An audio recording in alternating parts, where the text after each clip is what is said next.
How we doing? Well, my friends, it's good to be in the great state of Arizona, and in only 14 days, we're going to turn Arizona red, we're going to turn America red, and we're going to make Donald Trump the next president of the United States. Now, we have some very, very good people here. I want to give some shout-outs before we get started. We've got the great Arizona State GOP chairwoman, Gina Swoboda. Where's Gina? There's Gina. Thank you, Gina, for all you're doing. Gina told me, we chatted backstage briefly. I said, Gina, are we going to win? She said, absolutely. So we're going to win Arizona, and it's all because of Gina.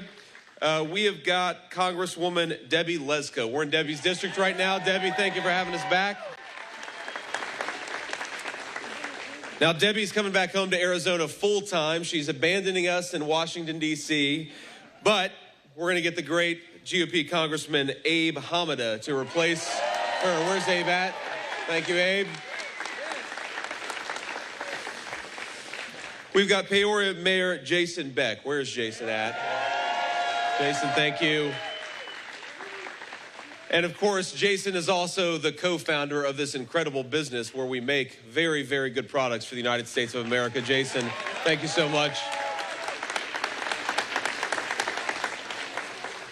So Jason, of course, they make a lot of things here, but one of the things that they make is body armor and other protective equipment. And I think maybe I'll have to take some to Kamala Harris. For every time she does a softball interview, she wants to wear some body armor. And on that topic, you know, the best thing maybe that we have going for us is, other than, of course, the record of Donald J. Trump when he was in office. Remember, we had low inflation, we had rising take-home pay, we had a secure southern border, and we had the world, which was peaceful and stable. That's a pretty good thing to run on. We just want to get back to it. But the other real advantage that we have in this race, ladies and gentlemen, is that Kamala Harris keeps on opening her mouth and saying things. And that is helping us a whole lot. You know, it's funny. They decided to change their strategy a couple of weeks ago because, you know, I guess their poll numbers weren't looking good or they feel like they didn't have much momentum. But they decided to put Kamala Harris out there more and more. Now, she's only doing these softball interviews. But do we have any baseball fans in here? We have a few. As you all know, the problem with the softball interview is you still got to be able to hit a softball. And unfortunately for Kamala Harris, every time that she does an interview, she makes our case for us. And I got to be honest with you, I almost feel bad for Governor Tim Walz. I'm the only person in the room that feels bad for Governor Tim Walz, because think about it. I got the easiest job in American politics. I had to go around and just remind the American people that Donald Trump delivered rising take-home pay and low inflation. That's a pretty easy job.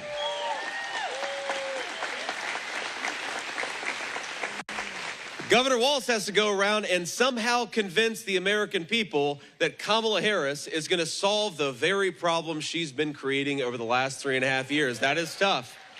We should feel bad for him. We should say a prayer for Governor Tim Walz, because that is a tough, tough job. But here's the reality, is that under Kamala Harris's policies, she cast the deciding vote on trillions of dollars of new spending, and thanks to that decision, Arizonans are paying $1,000 more per month to buy what they could have bought when Donald Trump was president.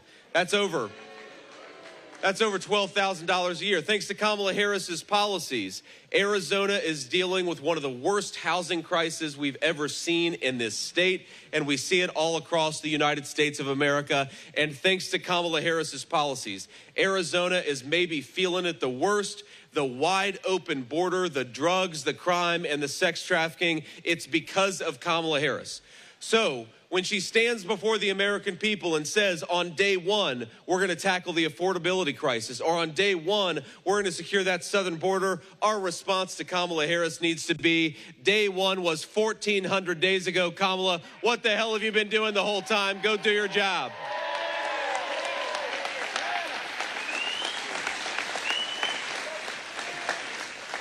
Now, we know, of course, that the people who are hit the hardest by Kamala Harris's terrible policies are very often those who can least afford to pay an extra $100 to go to the grocery store or pay a few hundred extra dollars in rent per month. And of course, we know that a lot of our senior citizens are the ones who are living on a fixed income are the ones who have been hit the hardest by Kamala Harris's inflation. So here is what Donald Trump is going to do. Two big things for our senior citizens in Arizona and all across the country. First of all, we are going to fight to lower grocery and housing prices for all of us. We're going to get back to an affordable American nation. And the second thing, and especially for our seniors, is that Donald Trump, we're going to eliminate taxes on Social Security so that our seniors can afford to live a good life. Now, a lot of you know a little bit about my story. I care about this a lot because, of course, I love our senior citizens, but I also was, in fact, raised by my grandmother because my mom struggled with opioid addiction for a big chunk of my early life. Now, I'm very proud of my mom. She's been clean and sober for 10 years, ladies and gentlemen. That is a great blessing and a good thing. But because I was raised by my grandmother, I know what it's like when our grandmothers and our grandparents are forced to try to make ends meet when everything is getting more expensive. And I think a lot of our grandparents are just saying, could we get a little bit of help? Could you make it easier to afford the things that I need to buy rather than harder? And that's what Donald Trump and I are going to do. Fight for you every single day. We're going to make groceries more affordable. We're going to make housing more affordable. We're going to make the American dream more affordable.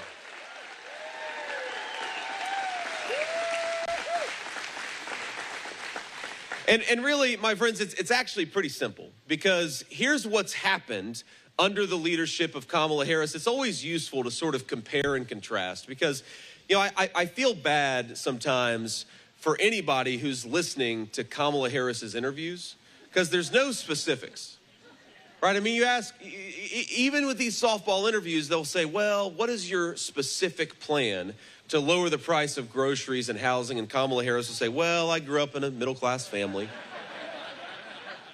Or, you know, they'll say, well, you know, Kamala Harris, the border is wide open. What are you going to do that you haven't done over the last 3.5 years to close down that southern border? And she'll say, well, when I worked at McDonald's, I made the hash browns, and I was very good at it. And anybody with a lick of common sense is saying, Kamala, you haven't actually answered the question.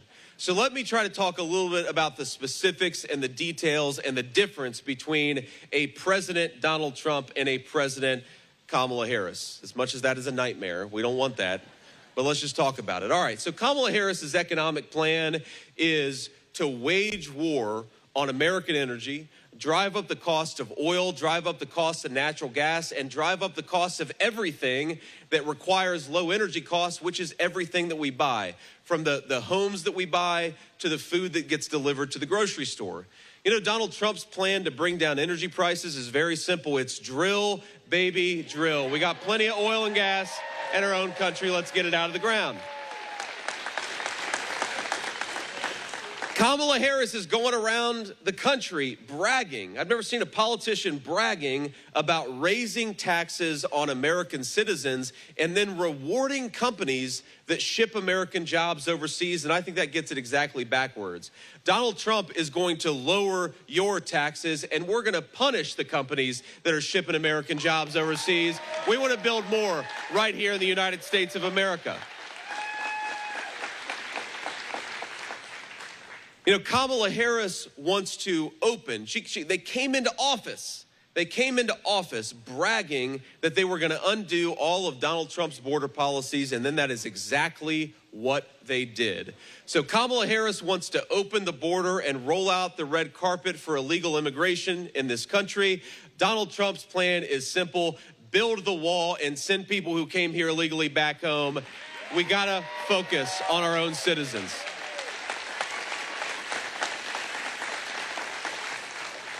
Now, I know we talked about senior citizens earlier. You know, there's a big lie at the heart of the Kamala Harris campaign. I don't know where she gets this, because for 4 years, Donald Trump was the president of the United States. And what do we have? Again, rising take-home pay, low inflation. It was a very good 4 years for the American people. But now she's come up with this lie because she's trying to scare our senior citizens. She's trying to say that somehow Donald Trump is going to go after Social Security and Medicare.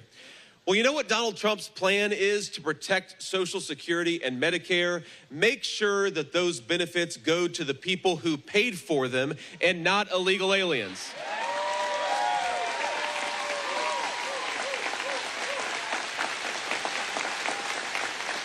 Because Kamala goes around the country, she has said explicitly that she wants to give Social Security and Medicare benefits to people who don't have the legal right to be in this country in the first place.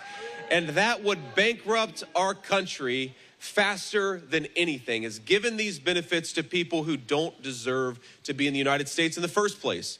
And I remember this came up during the debate. You know, Tim Walz said, well, you know, we're not mad, and we want to be compassionate for immigrants. We want to be compassionate for everybody. Look, I don't disagree with that. I agree that we ought to be compassionate, but our compassion as American leaders belongs first to American citizens and people who have the legal right to be here.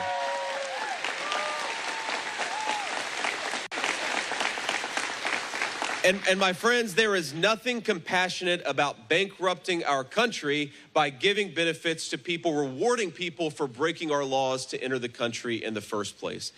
So, to every person who has come into the country illegally under Kamala Harris's leadership, Kamala Harris wants to roll out the red carpet, give free health care and housing benefits. Donald Trump has a different idea. Donald Trump's plan is pretty simple. In 4 months, pack your bags because you're going back to where you came from.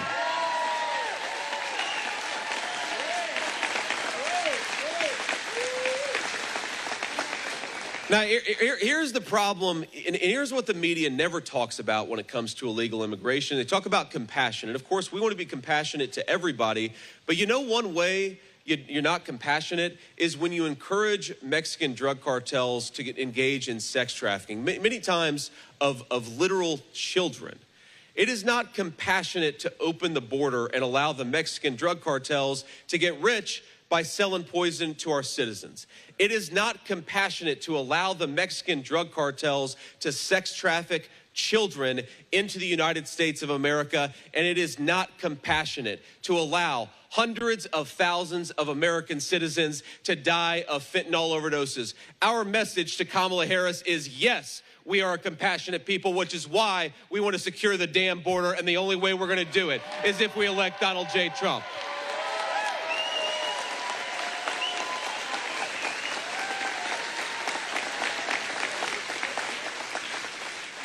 So we're gonna actually take some questions from the reporters here, and I know we've got a lot of local reporters, and we're gonna focus. No, the local reporters are good. We're gonna start with the local reporters, but I want to leave you with just a couple of final thoughts here. First of all, the state of Arizona, the difference in 2020 was 11,000 votes. 11,000 votes. Okay. So what we need to do, and you hear Donald Trump say it all the time, is we need to swamp the vote in the United States of America, and that starts right here in Arizona. So, a few things I'm going to ask you for. Number one, I see a lot of you are taking photos.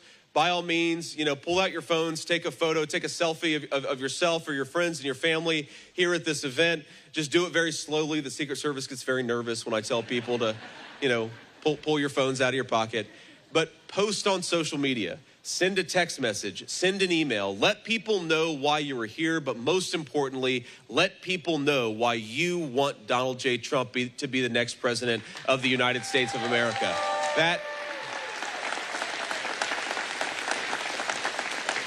That people power, that person-to-person engagement, my friends, that's how we're going to win this election. We're never going to get a fair shake from Kamala Harris or her media allies, but we can tell the truth to one another. So get out there and talk to every single person you can about the importance of saving this country. And the best way to do it over the next couple of weeks is to get people out there to vote for Donald J. Trump and all of our great candidates here in the state of Arizona. That's the first request that I'm going to make of you. Second request is go to this website, swampthevoteusa.com, and I'll repeat it, swampthevoteusa.com. What you can do with that website is check your registration, check where you're able to vote, check your polling location, and also get some tips on how to encourage your friends and family to get out there and vote. Because again, this is a lot of fun, and I like being here, but we're not going to be able to do the good job we need to do for the American people unless you do your job and get out there and vote. And the third request I'm going to make is I want every single person in this audience to get out there and vote for Donald Trump 10 times. Now, I know, we're Republicans. We only vote once. We do it the legal way. Here's the legal way. The New York Times is going to report tomorrow. JD Vance encourages voter fraud in Arizona. But the way to get out there and vote 10 times legally is to take yourself to the polls and take 9 people along with you. That is how we can vote 10 times. The legal way. So that's what I want you to do. I want you to go swampthevoteusa.com. I want you to talk about why you're voting for Donald Trump, especially on social media, and I want you to commit to getting 9 people out there to the polls. Because here's the scenario that I want you to consider. And I don't mean to give you nightmare fuel here, but I'm going to do it. We wake up on November the 6th, and Kamala Harris is barely elected president of the United States by a 700 vote margin in the state of Arizona. Think about that and ask yourself what you can do from now until then to make sure it doesn't happen. That if there's a...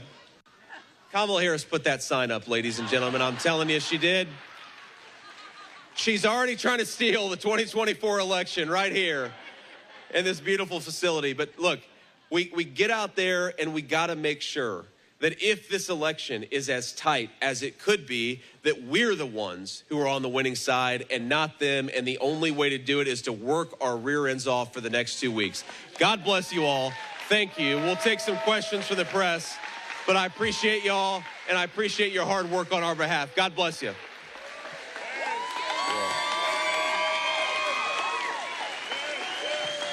All righty.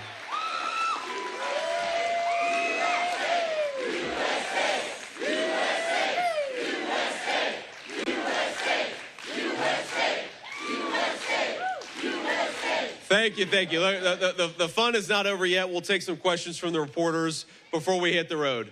I think we got a microphone, sir. We'll start with you. Thank you, man. Hey, Senator Vance. This is Sean Rice from 12 News.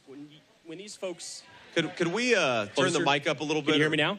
I can hear you fine. Yeah. This is Sean Rice from 12 News here in Phoenix. When these folks hear rising inflation, what do you think is causing rising inflation, and what tangible steps will the Trump-Vance administration do to lower it for all the folks in this room? Yes, sir. First of all, I really appreciate that question because the number one issue on the minds of Americans is how to make life more affordable again, and that question goes right to the heart of it. And I hate to say it, but so many of your colleagues in the media are obsessed with talking about what happened 4 years ago or some fake scandal.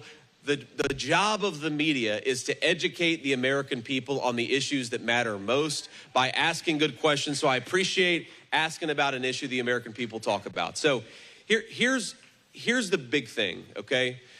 You have 2 major drivers of inflation over the last 3.5 years. And as much as Kamala Harris brags and says inflation is over, do any of us in this room feel like inflation is over? No, because it's not. 2 big things. Number one, when the government prints trillions of dollars, that makes the dollars that we all have less worth it, right? They become more and more worthless the more and more the government prints. Well, why is the government printing trillions and trillions of dollars? Because Kamala Harris cast the deciding vote on trillions and trillions of dollars in new spending. So Donald Trump, when we're in the White House, we're going to focus on America as a federal government living within its means. We're not going to print as much money, and we're going to make life more affordable for American citizens in the process. That's the number one thing that we can do.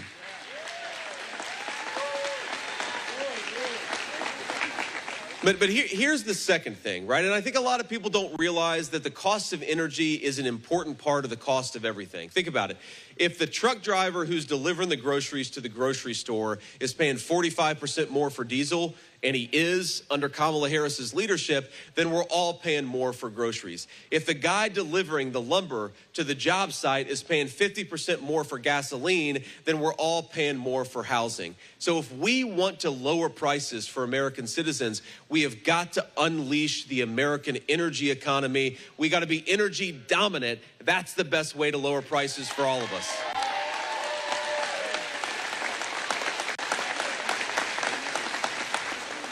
So look, the President Trump plan is very simple. We're going to drill, baby, drill. We're going to stop printing money we don't have, and that is going to make the American dream affordable for American citizens once again. Thank you for the question. Ashley Rodriguez with Fox 10. So right now, if you look at national polling and polling in the swing states, it's razor thin within the margin of error. Most people have already decided who they're going to vote for. Some people have already voted, and there's very few undecided. So what is the strategy to get across the finish line? You know, you're right that there aren't that many undecided voters, but there are a lot of undecided voters. I mean, you know, I think we could win Arizona by a few points, or we could lose it by a very tiny margin. And the question is, when you've got 5% of the electorate that has still not made up their mind, that is a big, big number with margins that are as tight as they are in Arizona and a lot of the other battleground states. And I think my message to folks who are undecided is very simple. Look, you don't have to agree with everything that I say. You don't have to agree with everything that Donald Trump says. But who can deny the results? And I'd ask those swing voters, are you better off today than you were 4 years ago? And I think for most of them, they would say no, because groceries are too high, rent is too high, the border has been opened, our public safety has gotten worse, violent crime has gotten worse. A lot of these problems are caused by bad leadership. And if we just get back to common sense leadership, we can have safe neighborhoods, a secure border, and an American life that is affordable for the majority of our citizens. Unfortunately, we don't have that right now. But Donald Trump's promise, and I think his solemn obligation as president of the United States, is to fix what Kamala Harris has broken over the last 3.5 years, and that's exactly what he's going to do. Let me make one more. Thank you. Make one more observation there. Look, I come from a family where sometimes money was very tight. I know what it means when groceries go up by 25% in 3.5 years. That means there are a lot of American families who are not getting the things that they need. When the price of energy goes up by 30, 35, 40%, that means a lot of our citizens who are choosing not to go on a vacation or choosing not to do something that they would otherwise do, again, because of bad leadership. We need to get back to common sense economic and governing principles so that the American people can afford to live a good life. That's what Donald Trump is going to do. Frankly, he already did it once before, but I think we're going to unleash, with Trump as president for a second term, a golden age of prosperity for Arizona and the whole country, but we got to get him there first. Thank you. Sir. Hi, JD Vance. We talked a few weeks ago in Tucson. I'm Jose Angel from Telemundo. I want to ask you a little bit, because Donald Trump has said before that he will revoke the temporary protective status of some migrants in Ohio. And I want to ask you, what's your plan? Will you support that? The same thing for migrants in different communities, not just Haitians, Venezuelans, or Mexicans in general that are applying for asylum, which is basically a program that is legally based. And what would you do with them, if you will revoke them or not? Well, there are, of course, so many differences between Donald Trump's approach to the border and Kamala Harris's approach to the border. But this particular issue, I think that what Kamala Harris has done is she has used programs that are meant to help people who are escaping tyranny, and she's used it to grant amnesty to millions upon millions of people who have no legal right to be in the country, and that has to stop. Because here's what happens. Here's what...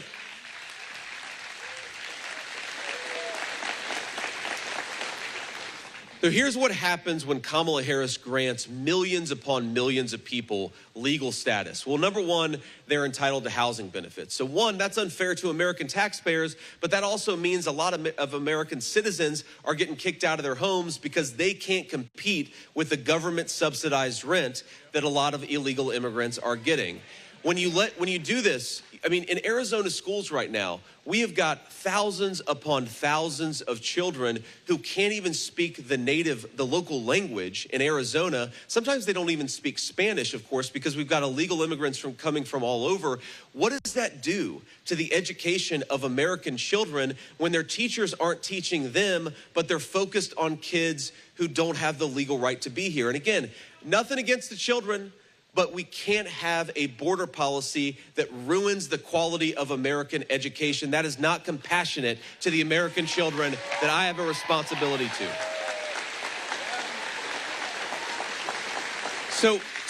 So what Donald Trump has proposed doing is we're gonna stop doing mass parole. We're gonna stop doing mass grants of temporary protective status. Of course, you're gonna have people fleeing from tyranny, but that happens on a case-by-case basis, not by waving the magic government wand and giving millions upon millions of people who don't have the right to be here legal status. It is a disgrace, and Donald Trump is gonna stop it.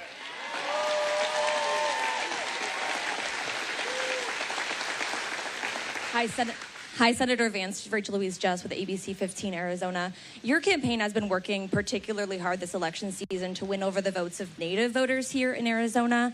Can you promise that they'll be able to have a seat at the table, potentially roles in your administration, should you get to the White House? That's right. Yeah, no, I appreciate you asking that question.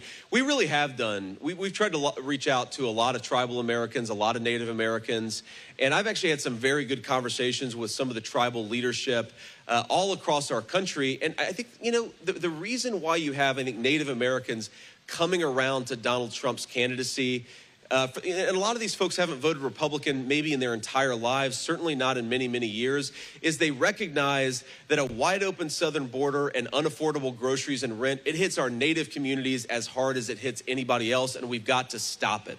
We've got to look out for people who have the legal right to be here. And of course, that's very true of our Native citizens. The thing I promise, both for me and also on behalf of President Trump, is look, we're not always going to agree on every issue. We're not going to agree on every issue just in this room. And these are some pretty, diehard folks in this room, right? But what I always promise is we're always going to listen to people, and Native and tribal folks are always going to have a seat at the table, right? Because sometimes, and this has been an interesting learning experience for me, is you assume that a particular tribe is going to come out one way on an issue, and then you sit down and talk to them, and they actually have a totally different perspective than what you thought they would have had. The only way to know where folks are coming from is to actually talk to them. And that's something that Donald Trump and I really believe in, is talking to the American people.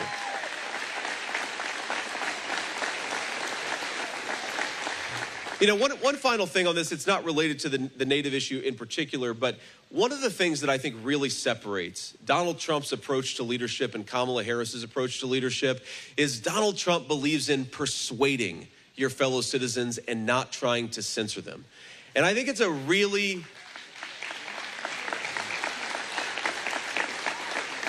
You know, whether it's Kamala Harris putting pressure on big tech companies to censor her fellow citizens, whether it's calling people racist for daring to believe that we ought to actually have border security in the United States of America, Kamala Harris is obsessed with silencing her fellow citizens. Donald Trump and I believe we ought to talk to one another. And that's the best way to actually make your case to the American people, is if they disagree with you, have a conversation with them. Don't try to shut up the citizens of your own country. That is not what American leaders should do.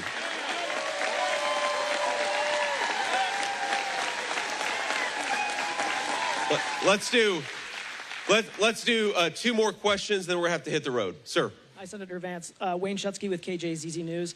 We heard Mayor Beck mention the Taiwan semiconductor facility in North Phoenix.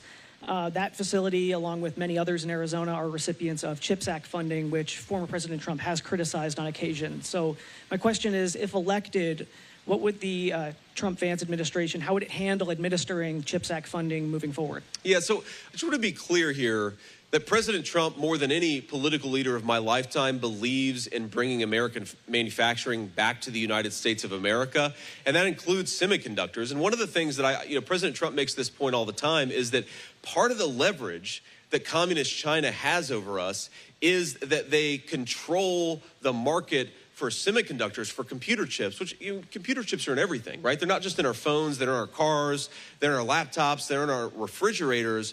We have got to make more of this stuff in the United States of America, and we're thrilled about the expansion of operations in Arizona. That's a very good thing. President Trump, what he has criticized sometimes is the administration under Kamala Harris's leadership, the way that we try to force these companies. Look, give you two options. Option one is we say we need to do more chip manufacturing in the United States of America. Let's lower energy costs and let's encourage businesses to produce as many chips in America as possible. That's option A. That is what Trump thinks that we should be doing, encouraging more manufacturing. What you've seen under Secretary Raimondo and Kamala Harris is them trying to say that you're only going to get money to manufacture chips if you do what we want you to do politically. And I think that's not a way to run an economy in this country. I frankly don't care if you agree with us on this political issue or disagree with us. So long as you're paying your workers a good wage and building a great American product, Donald Trump and I will be on your side. That will happen every single day of our administration. But this thing you see with Kamala Harris where she says we're going to hold your government funding hostage unless you agree with our politics. You see this in the banking sector, them trying to say we're not going to allow you to open a bank account if you don't agree with us. You see this with social media. We're not going to allow you to have a social media company unless you toe the progressive line. We want American business to build great products. Cut out the political BS. Let people do what they want to do. And if you disagree with them, talk to them about it. Don't try to shut their business down. Final question.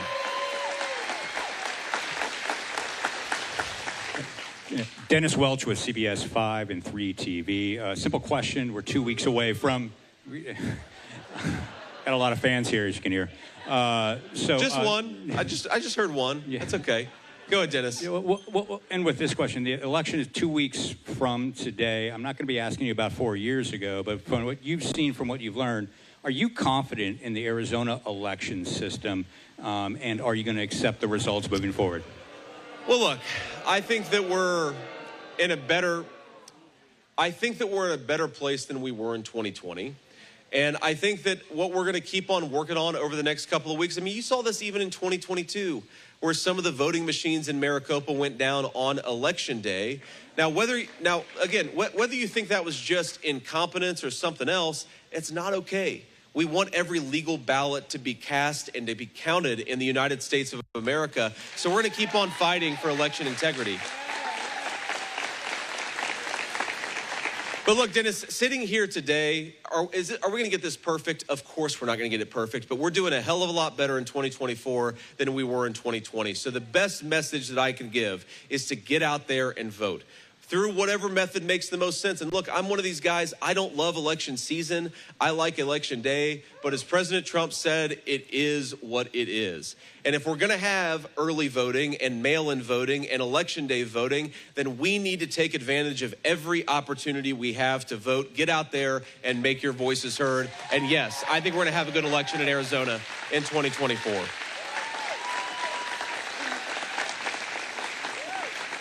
Let me, if I can, offer just one final thought here, and then we're going to have to hit the road, unfortunately. I want you, I'll be back, don't worry. You'll get sick of me over the next 2 weeks. Look, I want you to think of really what this election is about. And I think those of us who care a lot about politics, you know, sometimes it's red jerseys versus blue jerseys. We really want to beat the Democrats. And of course, we do really want to beat the Democrats. And it's going to be very fun to beat Kamala Harris on November the 5th. Trust me, I'm going to be as happy as anybody. But the goal here is to beat the Democrats in the service of solving the country's problems that have been caused by years of Kamala Harris's broken leadership, not just as vice president, but over many, many years. I think she keeps on making bad decisions for the American people, and we want to take away her ability to do that.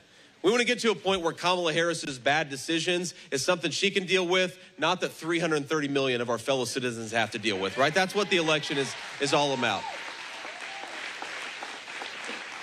But let me give you just a couple of examples of what happens when our leadership is not doing a good job. So the first is I met a woman when I was campaigning a few weeks back, and she's a retiree, and her husband is about to be a retiree, but he's still got a couple years left in his working life.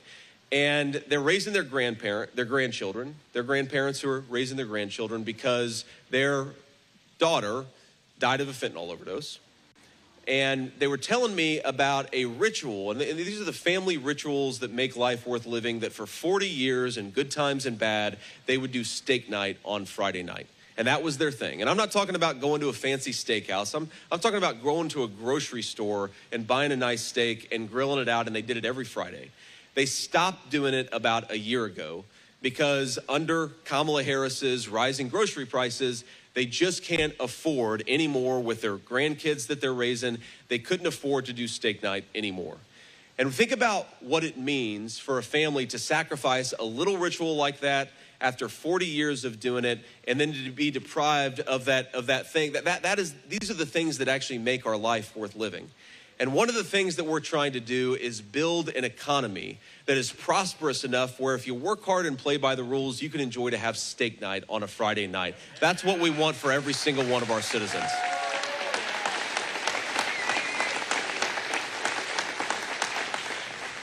Now, I know very personally, actually, because I grew up in a family, again, that didn't always have a whole lot of money. And I know this is maybe not as big of an issue in Arizona as it is in Ohio. But I remember when it got really cold and money was especially tight, my grandmother would sometimes say, you know what, we're going to throw a few extra blankets on the bed. We're not going to turn on the heating tonight because we can't afford it. And I think that in a country with as unlimited the energy resources that we have, we ought to fight for the right of every citizen. So again, so long as they work hard and play by the rules, every single one of our citizens should be able to heat their home in the middle of a cold winter night. But that has gotten harder. That's gotten harder because energy prices are 45% higher than they were 3.5 years ago because Kamala Harris has gone to war on the American energy sector. So when we go out there for the next 2 weeks, as we're getting our friends to vote, as we're helping our friends to get to the polls, as we're talking to people about why we want to make Donald Trump the next president of the United States, just remember, we're out there every single day fighting for the right of our citizens to have steak night on a Friday night. We're fighting for the right of our citizens to be able to turn on the heating in the middle of a cold winter night. We are fighting for peace and prosperity for the American people, and that's why we're getting out there and making Donald Trump the next president of the United States. Let's do it together, my friends. We got 2 weeks to go. Let's make it happen. God bless you. I love you, Arizona. We'll be back soon.